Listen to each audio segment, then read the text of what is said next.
I'm telling you. Those kids, you don't understand, Barco. It's a lot of kids run wild without any discipline.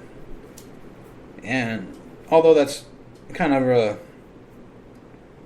bad parenting usually, but hey man, if the kids are just harassing and being little dipshits, I don't see why a smack would be all that bad, to be honest. That's just how I see it. Well, next story time, because I have won that argument against Barco, that cunt. Sorry, I said the word cunt. Twitter CEO, we suck at dealing with abuse. Dick Costolo, it's a Guido, says trolls are costing Twitter users. Twitter CEO Dick Costolo is taking personal responsibility for his platform's chronic problems with harassment and abuse, telling employees that he's embarrassed for the company's failures and would soon be taking stronger action to eliminate trolls. He said problems with trolls are driving away the company's users. We suck at dealing with abuse and trolls on the platform, and we've sucked at it for years. Wow, is that not a professional speech, if you've ever heard it? Costello wrote in an internal memo obtained by The Verge. It's no secret, and the rest of the world talks about it every day. We lose our core users after user after user by not addressing simple trolling issues that they face every day. It's nobody's fault but mine. Costello's comments came in response to a question on an internal forum about a recent story by Lindy West, a frequent target of harassment on Twitter, among other things. West tormentors created a Twitter account for her then recently deceased father and made cruel comments about her on the service. West recently shared her story on This American Life and The Guardian. On Twitter's forum, an employee asked whether or not anything could be done. Well, if you add all these anti-troll measures, then you're going to get rid of your trolls. So, it's best just to kind of have a climate of everybody somehow. Or, it'd be great if everyone stopped being a bunch of fucking pussies. Sticks and stones, anybody? No. We can't have the phrase sticks and stones may never hurt me. Or essentially, it talks about how you shouldn't let words hurt your feelings. It should not be feelings-based. You should let insults and stuff like that, ignore them, or don't let them faze you. Really, that's it. But no, we're all fucking pussies. We all let stupid shit get to us. We all have to whine. We all have to complain. We have to bitch.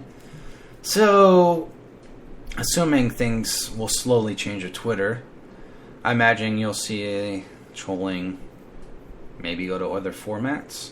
Or, if Twitter goes too far, I would think there'd be another clone Twitter take its helm, maybe? I don't know. We'll see.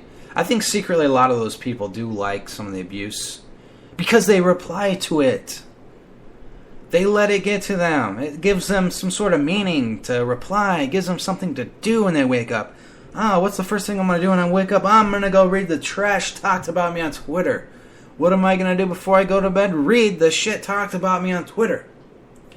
So, I don't really trust these people. The fact that they make this shit get to them, fuck them. Honestly, it's just stupid. Let's see what the chat room of mine has to say. Let's see. I just log in a circle. Oh, fuck. Leashing is fine. We should also leash adults. Too bad True Freeman, straight exposing him, is locked up. All niggers, this is what Barco was saying, all niggers should be required to be on a leash in public.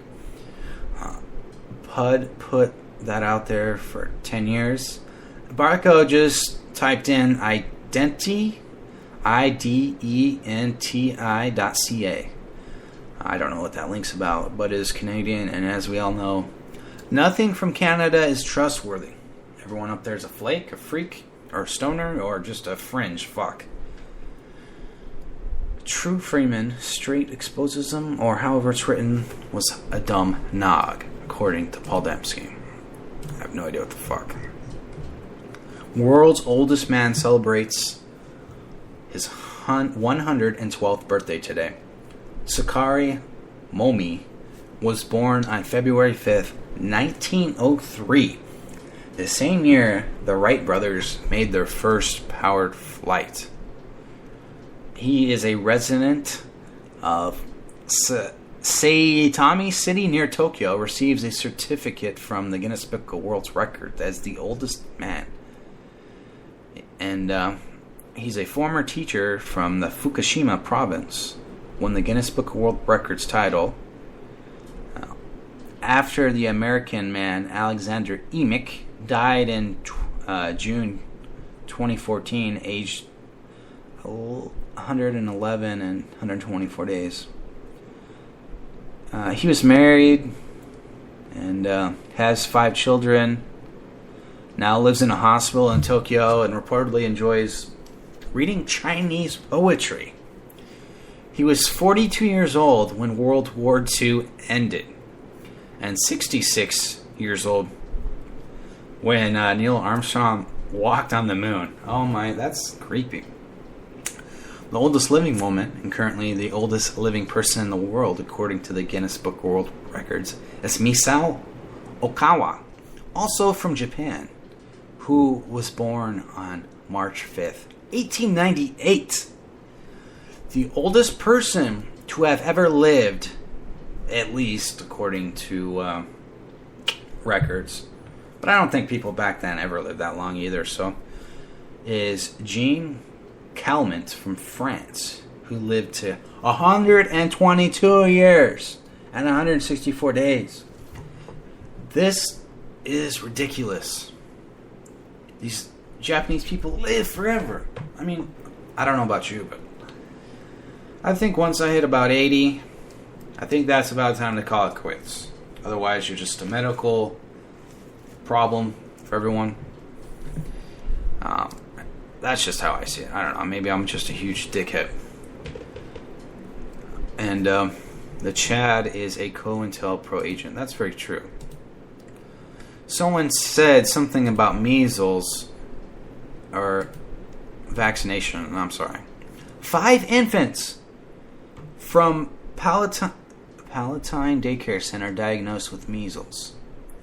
Cook County and Illinois' public health officials have begun investigating a cluster of measles cases linked to a daycare center in Palatine. In a joint statement, the Illinois Department of Health and the Cook County Department of Public Health said the cluster includes 5 infants who have ties to the Kinder Care Learning Center in Palatine. All 5 children are under the age of 1, including 4 from the suburbs and 1 from Chicago. Lab tests have confirmed measles cases in 2 of the children. The other 3 have been diagnosed with measles, but doctors were waiting for lab tests to confirm the diagnosis. Individuals who are under the age of 1 or with certain clinical conditions cannot be vaccinated and are therefore at highest risk for measles. Residents are strongly encouraged to get vaccinated to protect themselves and the most vulnerable members of the community. So when you see these fucking anti-vax people like Bathtub Girl, fucking troll her. Seriously. Troll her. Harass her. At least in terms of this subject. Because when she's out there spreading this shit, oh, vaccinations are all bad, all of this, it's linked to autism. I don't think that's fair. Because even if like 0.5% of the MMRs, which are very important to get. If you don't get that, you're just a fucking weirdo. It cures shit. It prevents shit. Why not? Yeah, there's that super small chance that one kid out of a few thousand is gonna have some form of autism. But it's not like they're gonna die. It's not like they can't function. Well, most autisms are workable. So, I don't know. I just think that we have this sort of Alex Jones anti-medical advancement community, and there's a lot of people out there who are against medicines. And when I see all these people against medicines, I'm thinking, okay, jackholes, let's see you become a diabetic and then you turn away insulin. Let's see you do that. Or people who have blood problems, stuff like that. Yeah, let's see you turn away blood pressure pills. So I just hate this fact that we're just going backwards. Like, we're stunting progression in the medical field and going backwards. We're going to have the plague. We're going to have all this other shit come back. Cowpox. We're going to have all this other shit just come back. When we're already fighting stuff like at least here in Arizona, Phoenix, we have the yellow fever, which is a fungi, if I recall correctly, that we're trying to fight and cure, but we have that out here, We have the new stuff that we gotta focus on fighting, not the old stuff. The old stuff most of that shit has been cured. Why we drag this on, I don't know. These people are fucking ridiculous. I just can't stand fucking anti-vaxxers. It's one thing to go for vaccines to be safe, like make sure all the ingredients are safe, needles are good and all that, but it's another to just say that vaccines are bad. Iran. Oh, let me read some of the chat here. Palatine, outside Chicago. Don't say oi, say noi. I don't know what that means. Illinois? Illinois. Didn't I say Illinois? Illinois? Oh. We need Andy Bong back too. Yes, Andy Bong is why anti-vaxxers exist. They are afraid their kid will turn out like Andy Bong if they vaccinate. Yeah, I can see how no one wants their kids all screwed up, but again, it doesn't kill him. Andy's dad, Pastor Larry Bong, banned him from podcasting. Nothing wrong with an autistic child that can't be cured by a pillow over the face for 3 to 5 minutes late at night. This is known as SIDS. Pimp Pat took credit for that, according to Moxie, after getting trolled by Pimp Pat every night at 3 a.m. Cowpox. Dembski, tell your neighbors to stop fucking cows. Some guy got caught fucking some kind of animal here recently. This is according to Paul. Like a dwarf goat or something livestock like that. Mekazawa should get doxxed according to Moxie. Barco says, pro tip, carry fresh, cut up jalapenos with you to the dead tard Todd's funeral and apply it to your eyes at appropriate times to stimulate tears. So what this stipulates is that Barco has no soul. Barco laughs at funerals. Probably he goes in the bathrooms or one of those inside the church, and he probably masturbates in the funeral stall. I could see him doing that. So Barco, I'll pray for your soul, but since you're a Polak, mech, you're Catholic, you're secured in, so all you have to do is throw a few pennies at the church and all's forgiven. Lucky you. Alright. Gallup CEO.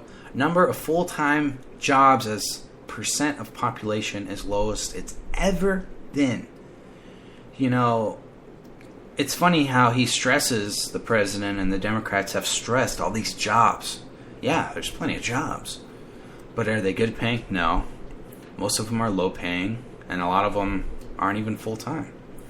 So is that really that good?